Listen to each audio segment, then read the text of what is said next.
नमस्कार, आपकी खबर आपका फायदा में आपका स्वागत है। मैं हूं मृत्युंजय कुमार झा और आज का हमारा शो है फास्ट फूड कैंसर का रूट। ये हम इसलिए कह रहे हैं क्योंकि फास्ट फूड से पेट का कैंसर हो सकता है। ये कोई और नहीं बल्कि टाटा मेमोरियल हॉस्पिटल की रिपोर्ट कह रही है। टाटा मेमोरियल हॉस्पिटल में 2010 से लेकर अब तक गैस्ट्रोइंटेस्टाइनल कैंसर के मामलों में 300% की बढ़ोतरी हुई है और इसके कारणों में खराब खान पान एक बड़ी वजह है। ऐसे में आज हम इसी पर चर्चा करेंगे, इसके बढ़ते मामलों की वजहों को समझेंगे, जानेंगे कि किस एज ग्रुप के लोग इसकी चपेट में ज़्यादा आ रहे हैं। साथ ही इससे बचने के उपायों पर भी एक्सपर्ट से हम बात करेंगे। लेकिन उससे पहले देखते हैं ये खास रिपोर्ट।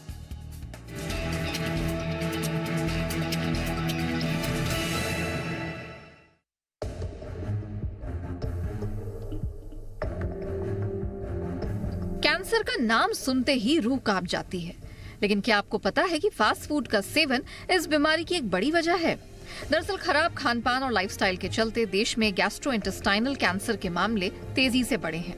एक रिपोर्ट के मुताबिक अकेले टाटा मेमोरियल हॉस्पिटल में 2010 में जहां गैस्ट्रोइंटेस्टाइनल कैंसर के 1350 मरीज एडमिट हुए, वहीं 2022 में ये आंकड़ा बढ़कर 5400 को पार कर गया है, यानी 300% की बढ़ोतरी। वहीं इस बीमारी की सर्जरी के आंकड़े पर नजर डालें तो इस दौरान ये 750 से बढ़कर 2000 के आंकड़े को पार कर गया है, यानी सर्जरी के मामले में भी 200% की बढ़ोतरी पाई गई है।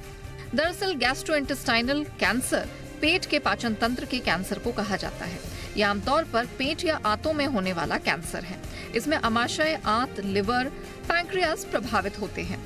इसमें पेट में दर्द, पेट में सूजन, खाना नहीं पच पाना, कुछ निगलने में दिक्कत होना जैसी समस्याएं आती हैं।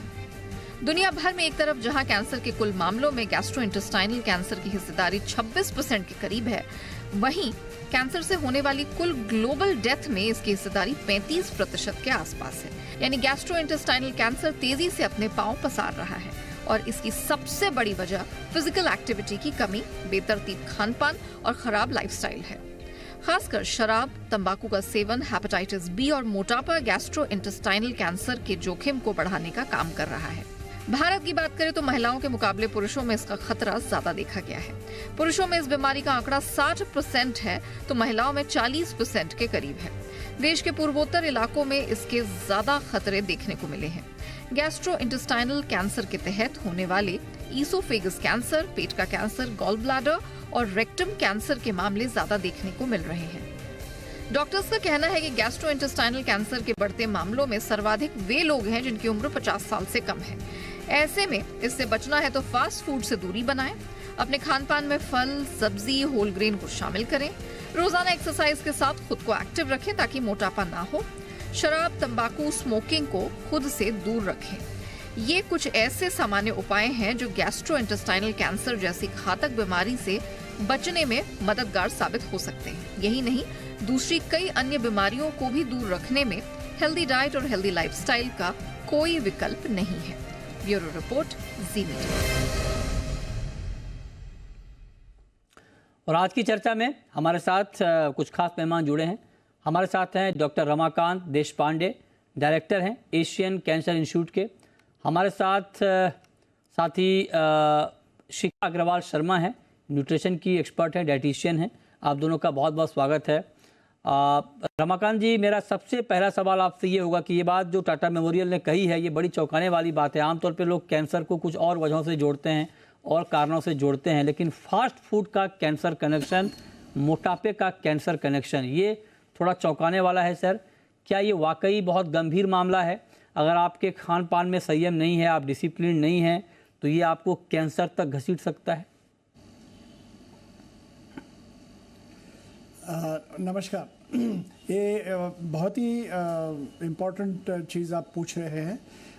दो चीज़ें मैं कहना चाहता हूँ। एक क्या है कि जो स्टैटिस्टिक्स दिखाया गया है, टाटा मेमोरियल हॉस्पिटल ने कहा है कि 3 गुना इसकी बढ़ोतरी हुई है डबल सर्जरीज होती है, इसकी मैंने 2 गुना इसमें बढ़ोतरी हुई है ऑपरेशन के बारे में वगैरह। तो इतना डरने की कोई बात नहीं है। हाँ, प्रमाण ज़रूर बढ़ गया है। जो डाइजेस्टिव कैंसर जो है इसका प्रमाण ज़रूर पिछले 14 साल में ज़रूर बढ़ गया है, लेकिन इसके कारण थोड़े है, अलग अलग है। एक क्या है कि अपनी देश का जो पॉपुलेशन है वो करीब 10% इन 14 साल में बढ़ गया है। एक दूसरी बात ऐसी है कि ज़्यादातर लोग अभी टाटा हॉस्पिटल पहुंच पाते हैं। इम्प्रूव्ड ट्रांसपोर्ट एरियाज़ है, अफोर्डेबिलिटी है, टाटा हॉस्पिटल के सेंटर्स भी ज़्यादा हो गए हैं, तो इसके लिए ये भी कारण हो सकता है कि इनका। और दूसरी बात ऐसी कि टाटा हॉस्पिटल का साइज़ डबल हो गया है पिछले 14 साल में, तो जाहिर है कि ज़्यादा नंबर की सर्जरीज होगी, उसमें कोई शक ही नहीं है। अब दूसरी बात आती है कि डाइजेस्टिव कैंसर्स का प्रमाण ज़्यादा बढ़ रहा है, ये तो ज़रूर है। अगर दुनिया भर देखेंगे अगर आप, तो 50 लाख लोगों को डाइजेस्टिव कैंसर होता है, जैसे कि अन्न नलिका से, ईसोफेगस से लेके रेक्टम तक अगर आप काउंट करेंगे तो करीब 50 लाख लोगों को होता है। दुनिया में कोई भी कैंसर हॉस्पिटल का देखिए 26% कैंसर्स गैस्ट्रोइंटेस्टिनल कैंसर्स रहेंगे। फॉर्चुनेटली भारत में ये प्रमाण थोड़ा कम है, 20% से थोड़ा कम हो जाएगा।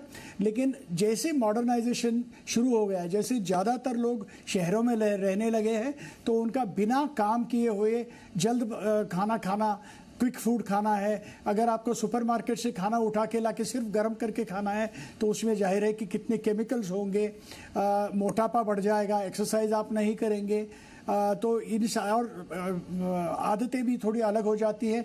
ड्रिंक्स की आदत हो जाती है, स्मोकिंग तो अभी भी हमारे देश में पता होने के बावजूद अभी भी बढ़ रहा है, कॉन्स्टिपेशन बढ़ता है। तो ये सारे जो कारण हैं, ये सारे कारण बढ़ता हुआ मोटापा और डायबिटीज और ये गलत आदतें, इसके लिए गैस्ट्रोइंटेस्टाइनल कैंसर्स के प्रमाण बढ़ते जा रहे हैं।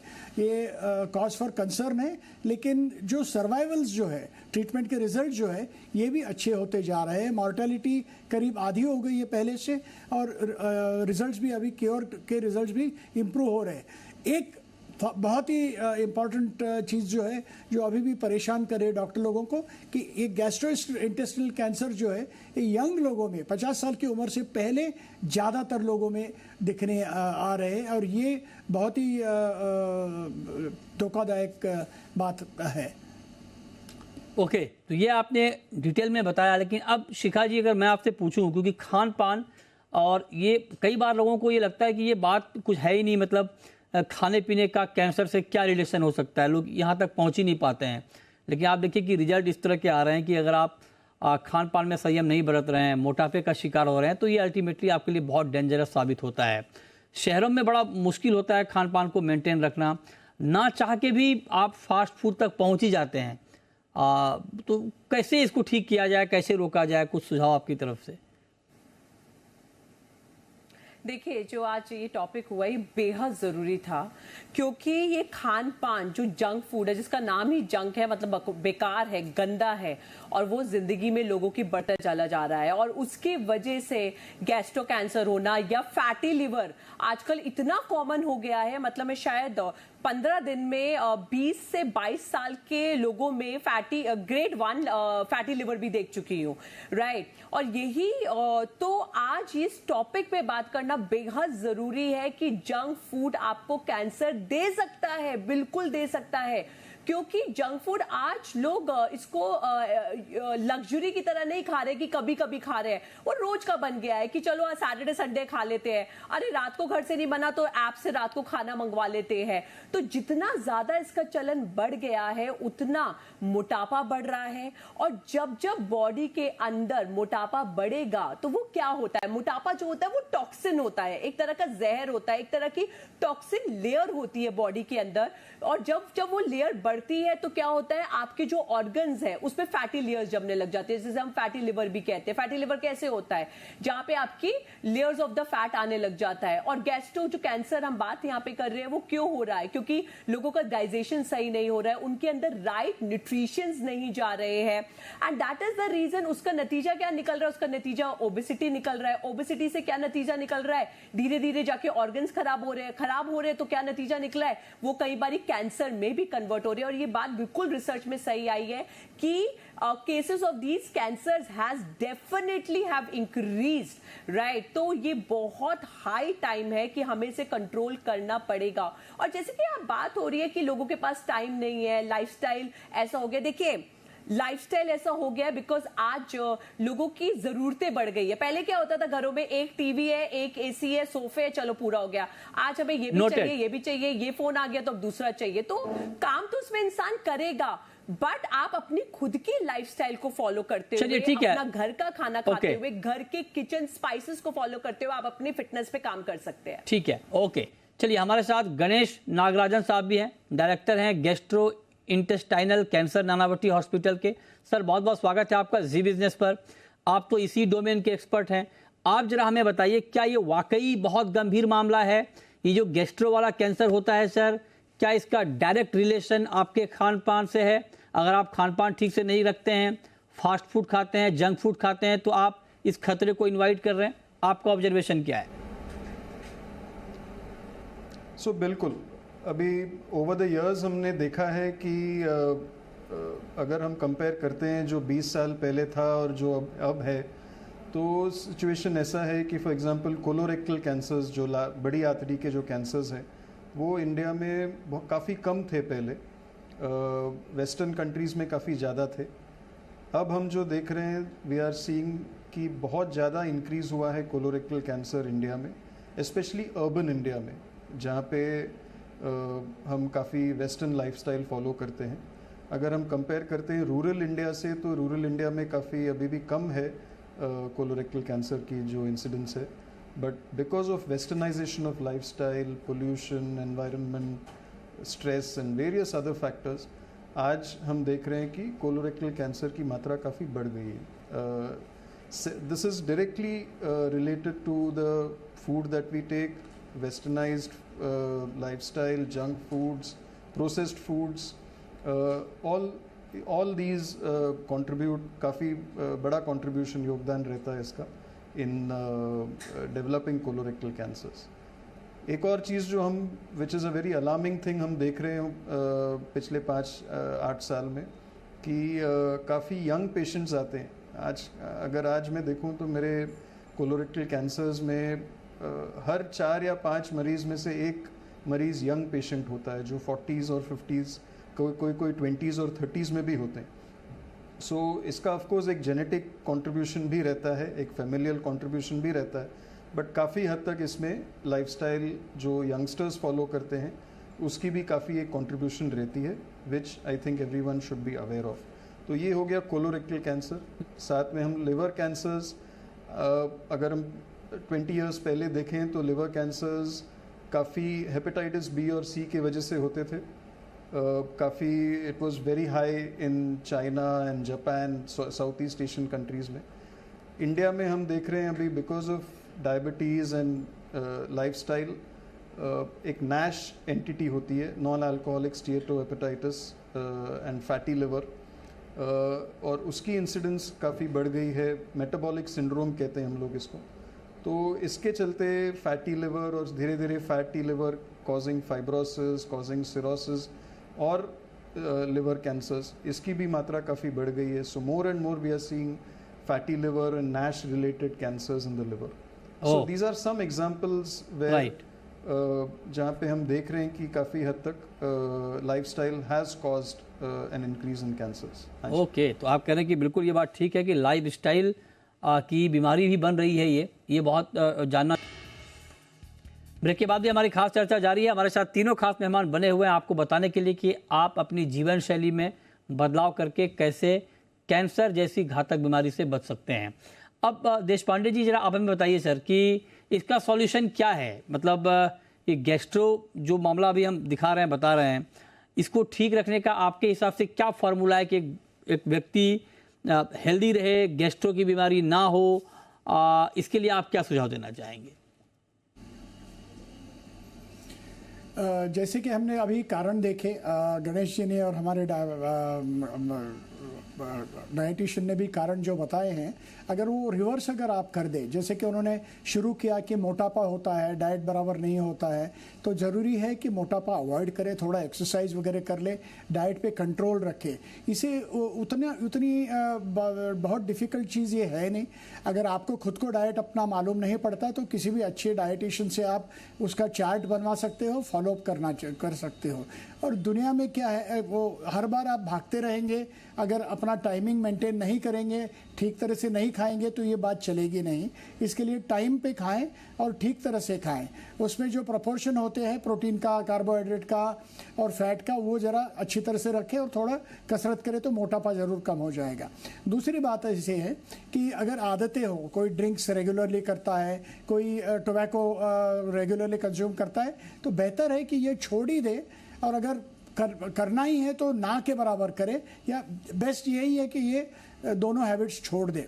तीसरी बात ऐसी है कि ये प्रिजर्व फूड जो है, केमिकल्स के मिक्स्ड जो प्रिजर्व फूड है, ये अवॉइड करें आप। जितना कार्बोहाइड्रेट कम हो सकता है उतना कार्बोहाइड्रेट कम खाएं और वैक्सीनेशन बराबर कर लें, क्योंकि जैसे गणेश जी ने कहा कि लिवर में अगर सिरोसिस होगा, हेपेटाइटिस बी होगा, हेपेटाइटिस सी होगा, तो इससे कैंसर लिवर बढ़ने की ज़्यादा संभावना होती है। कॉन्स्टिपेशन अवॉइड करें, ज़्यादा ग्रीन वेजिटेबल्स और फ्रूट्स अपने खाने में बढ़ा लें, और जो क्वांटिटी है वो बराबर क्वांटिटी में खाना खा ले। तो ये सारी हैबिट्स अगर करेंगे तो ज़रूरी है कि ये कैंसर गायब तो नहीं होगा, लेकिन इसका जो प्रपोर्शन है ये बढ़ता जाएगा। अब याद रखिएगा, आज के दिन पे 30% इंडिया का जो है वो शहरों में रहता है, 70% फिर भी छोटे गाँवों में या विलेजेस में रहता है। तो जैसे वेस्टर्न कंट्रीज में 60-70% लोग बड़े शहरों में रहते हैं, लेकिन प्रॉब्लम यही है कि हम वेस्टर्न कंट्री बनना चाहते हैं, तो ये कंट्रोल अभी से करें तो बेहतर है। बहुत ज़रूरी है, ठीक है। लेकिन डॉक्टर गणेश, आप जरा एक बार बताइए सर, ये बात तो ठीक है, लेकिन एक आम आदमी के लिए क्या मतलब इसके इंडिकेशन को समझना थोड़ा मुश्किल है, या अगर आप कुछ गाइड करें कि अगर मान लीजिए किसी को बार बार इस तरह की दिक्कत आ रही है, गैस का प्रॉब्लम है, एसिडिटी हो रही है, मतलब कब उनको ये मतलब लगना चाहिए कि हाँ आप चेकअप करा लें, या आप कैंसर की तरफ, हालांकि इतना समझना बड़ा मुश्किल होता है, लेकिन फिर भी कुछ ऐसा मतलब सिग्नल बॉडी दे जिससे आपको लगे कि हाँ आपको चेकअप कराना चाहिए, कहीं इस तरह की दिक्कत तो नहीं आ रही है। जी बिल्कुल। तो अलग अलग कैंसर्स होते हैं, गैस्ट्रोइंटेस्टिनल कैंसर्स। तो एक तो जैसे मैंने कहा, जो अपर ट्रैक्ट होता है जहाँ पे खाने की नली, इसोफेगस कहते हैं, और स्टमक होता है, तो इसके कैंसर्स का जो प्रेजेंटेशन है वो काफ़ी, मतलब इसमें काफ़ी बार बहुत क्लियर सिम्टम्स नहीं होते हैं, बट ओवरऑल अगर अनएक्सप्लेन्ड लॉस ऑफ वेट है, जहाँ पे कोई बिना कारण वेट लॉस हो रही है किसी की, या अगर किसी को मतलब अनएक्सप्लेन्ड एनीमिया बोलते हैं, जहाँ पे हीमोग्लोबिन ड्रॉप हो जाता है, कहीं पेट में गठान या गले में गठान जिसका जो रिसेंट ऑनसेट है, तो ये कुछ इंडिकेशंस हो सकते हैं।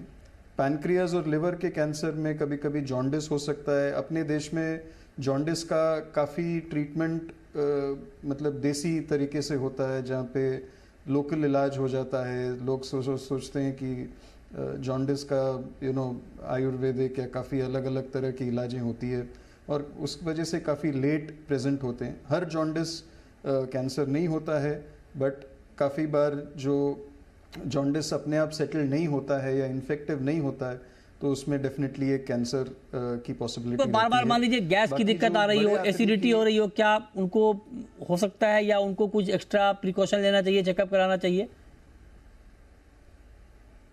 नहीं, ये तो काफ़ी कॉमन प्रॉब्लम्स है। ऐसा नहीं है कि हर जिसको एसिडिटी या गैस्ट्राइटिस की शिकायत है all of them can have cancer, ऐसा तो नहीं है। किसी को ऐसे डरना नहीं है, but at the same time ऐसा है कि हमें ऑलवेज अवेयर रहना है कि अगर रेगुलर ट्रीटमेंट, एक तो कोई भी प्रॉब्लम हो तो एक क्वालिफाइड डॉक्टर के पास जाएं और इलाज कराएं, और अगर कोई भी सिम्टम्स परसिस्ट करते हैं, 1 महीने 2 महीने से सेटल नहीं हो रहे, रूटीन मेडिकेशन से सेटल नहीं हो रहा है, तो डेफिनेटली टेस्ट करा लेना चाहिए। ठीक है, ये बहुत महत्वपूर्ण सुझाव है। लेकिन शिखा मैम, अब जरा आप हमें ये बताइए, क्योंकि हम बात कर रहे हैं कि फास्ट फूड बड़ा खतरनाक है, लेकिन आप जरा बताइए कि अब जैसे जो शहरों में बड़ा मुश्किल होता है फास्ट फूड से बचना, जंक फूड से बच्चों को बचाना, तो इसका जरा कुछ कैलकुलेशन बताइए कि अगर कोई बच्चा वीकेंड पे खाता है, मान लीजिए बर्गर खाता है, पिज़्ज़ा खाता है, महीने में 4 बार खाता है ना, क्या वो खतरनाक नहीं है, या वो भी खतरनाक है? पहली बात, मतलब इसका डोज, कौन सा डोज खतरनाक है या कौन सा डोज खतरे से बाहर है, जरा बताइए। मैं देखिए, यहाँ पे हमारे दोनों डॉक्टर साहब जो आज बात कर रहे हैं बहुत ज़रूरी है। मैं बार बार इसलिए बोल रही हूँ बिकॉज मैंने थोड़े से समय बहुत केसेस देख लिए। एक छोटा सा केस था कि चेक कराया कि गैस की प्रॉब्लम हो रही थी, राइट, गैस की प्रॉब्लम हो रही थी, डकारें आ रही थी और उससे पता ही नहीं था, और ऑलरेडी जो लिवर है वो फैटी लिवर ग्रेड 2 पे पहुंच चुका था, राइट। और इंसान को लगता है बस मुझे गैस ही तो हो रही है, तो अवेयर होना बहुत जरूरी है। बट वो क्यों प्रॉब्लम हो रही है? Obesity is the very very very big cause. ये छोटी चीज नहीं है, क्योंकि अगर हमें कैंसर जैसी बीमारी हो जाए, इससे बेटर है ना कि हम उसे पहले प्रिवेंशन कर ले। और बट दुख की बात है, आज जब हम डाइट की बात करते हैं तो लोग जैसे ही सोचते हैं कि अब डाइट पे जाना है, जैसे हमारे शो सोच के देख के कहेंगे डाइट पे जाना है, तो वो क्या करते हैं, सबसे पहले खाना छोड़ देते हैं, खाना रात का डिनर छोड़ देते हैं, और वो डाइट थोड़े समय तक करते हैं और उसके बाद फिर से जंक फूड पे आ जाते हैं या फिर से ऐसी चीजों पे आ जाते हैं। तो डाइट का पैटर्न समझना बेहद जरूरी है। बिल्कुल, आज अर्बन एरिया में हमारी लाइफ बहुत बिजी हो गई है, हमारे पास टाइम नहीं है कि कुछ हम एक्सरसाइज कर ले या एक्टिविटी कर ले। टाइम कम है शिखा मैम, टाइम कम है, जाना भी एक मैम टाइम कम है। मैं चाहता हूँ टू द पॉइंट अगर हमें आप बता पाए। ऑफिस जाना भी एक एक्सरसाइज है। नहीं, वो ठीक, आपकी बात ठीक है। आप जरा हमें ये बताइए, और डाइट कैसे होनी चाहिए? नहीं, डाइट देखिए, आज हम डाइट पे हम अलग से बात करेंगे मैम आपसे। आज हमारा मकसद आपको जोड़ने का ये है कि आप हमें ये गाइड कर पाएं, क्योंकि जंक फूड, किस लेवल का जंक फूड खराब है, क्या बच्चों को या खुद को जंक फूड से पूरी तरह से अलग कर लें, जो कि मुमकिन लगता नहीं है जब आप शहर में रहते हैं तो, है ना, या अगर मान लीजिए कोई महीने में 1 बार 2 बार कोई जंक फूड खाता है तो क्या वो भी नुकसानदायक है, ये जरा बताइए मैम। बिल्कुल, देखिए, जंक फूड से बिल्कुल दूर हो जाए वो पॉसिबिलिटी नहीं है, क्योंकि junk food is a happy hormone जो हमें हैप्पीनेस देता है, तो उसका प्रोपोर्शन करना बेहद जरूरी है। जैसे 15 दिन में 1 दिन आप चीट कर सकते हैं, और चीट के बाद एक डिटॉक्स ड्रिंक ले सकते हैं, जिसमें आपको क्या करना है, 2 ग्लास पानी लेना है, आधा चम्मच हल्दी डालनी है, क्योंकि हल्दी में एंटीऑक्सीडेंट होते हैं, 1 चम्मच भुना हुआ जीरा डालिए, 1 चम्मच उसके अंदर आप मेथी का पाउडर डालिए, और रात को सोने से पहले ले लीजिए, ताकि सुबह तक आपको कॉन्स्टिपेशन ना हो और बॉडी एकदम से फ्लैश आउट हो जाए। तो महीने में 2 से 3 बार ही आप जंक फूड ले सकते हैं। ठीक है, ये टू द पॉइंट बात है कि ज्यादा नहीं, हालांकि आप ये कोशिश करें कि आप ना लें, लेकिन फिर भी अगर संभव ना हो उससे बचना, तो अगर 1 आध बार लेना पड़ रहा हो तो ठीक है, लेकिन उसके बाद डिटॉक्स करें, जो मैम ने बताया। अब देशपांडे जी, संक्षेप में सर 30 सेकंड में आपका जवाब चाहूंगा। आपका सुझाव क्या होगा? क्या मतलब अगर कोई इससे बचना चाहे पूरी तरह से, चाहे कि एकदम बिल्कुल हम इससे दूरी रहें, 30 सेकंड में आप उनको क्या सुझाव देना चाहेंगे? हेल्दी फूड जो है वो खाना चाहिए। जंक फूड हफ्ते में से 1 बार से ज्यादा ना करें। एक्सरसाइज रखें, अपना वेट नॉर्मल रखें, डायबिटीज और ओबेसिटी जो है वो कंट्रोल में रखें, और अगर आपको कोई भी तकलीफ है तो इमीडिएटली मेडिकल उसका सलाह पाए। ओके, ठीक है। अब आखिरी सवाल गणेश जी आपसे, कि इस बीमारी के शुरुआती दौर में ही पकड़े जाने की कितनी संभावना होती है, पहली बात, और दूसरी बात की क्योर होने की संभावना कितनी? अगर मान लीजिए कोई शुरुआती दौर में ये पकड़ में आ जाए गैस्ट्रो इंटेस्टाइनल कैंसर, तो उसमें ठीक होने की संभावना कितनी रहती है सर? तो अगर हम अर्ली स्टेज में डिजीज को पकड़ लेते हैं तो बहुत ही अच्छे चांसेस हैं। हमारे बहुत सारे पेशेंट्स हैं who have excellent lives treatment के बाद, ऑलमोस्ट नॉर्मल लाइफ जीते हैं और सालों से एक नॉर्मल लाइफ जी रहे हैं। सो ऐसे it is completely treatable if detected early. हर एक जन को ये समझना जरूरी है कि अगर कोई सिम्टम्स हैं तो उसको निग्लेक्ट ना करें, अपने डॉक्टर को मिलें और टेस्ट करा लें, और ट्रीटमेंट है, बहुत सारे ट्रीटमेंट्स हैं विच और बहुत सारे patients have a very very good outcome अगर अर्ली स्टेज पे इसको ट्रीट किया जाए तो। ओके, तो ये अर्ली स्टेज पे अगर ट्रीट किया जाए तो ये बिल्कुल ठीक होने की संभावना बढ़ जाती है, लेकिन आप ये ध्यान रखें कि खान पान में आप पूरा संयम रखें, आप ये ना सोचें कि खान पान का कैंसर से कोई संबंध नहीं हो सकता है। हमारा मकसद आपको डराना नहीं है, लेकिन हमारा मकसद आपको अवेयर करना है। आप अवेयर रहें, हेल्दी रहें, जंक फूड से जितना दूर रह सकते हैं रहें, बच्चों को दूर रखें और फिटनेस पे ध्यान दें, मोटापे का शिकार ना हो, फिजिकल एक्टिविटी करते रहें। ये सब आपको बाकी बीमारियों से भी बचाएगा, आपको हेल्दी रखेगा और कैंसर जैसी बीमारी से भी आपको बचाएगा। बहुत शुक्रिया देश पांडे जी आपका, शिखा जी आपका, और हमारे साथ गणेश नागराजन जी आप जुड़े हैं, आपका भी बहुत बहुत शुक्रिया आज की इस खास चर्चा में। छोटा सा ब्रेक के बाद भी खबरें जारी हैं। नमस्कार।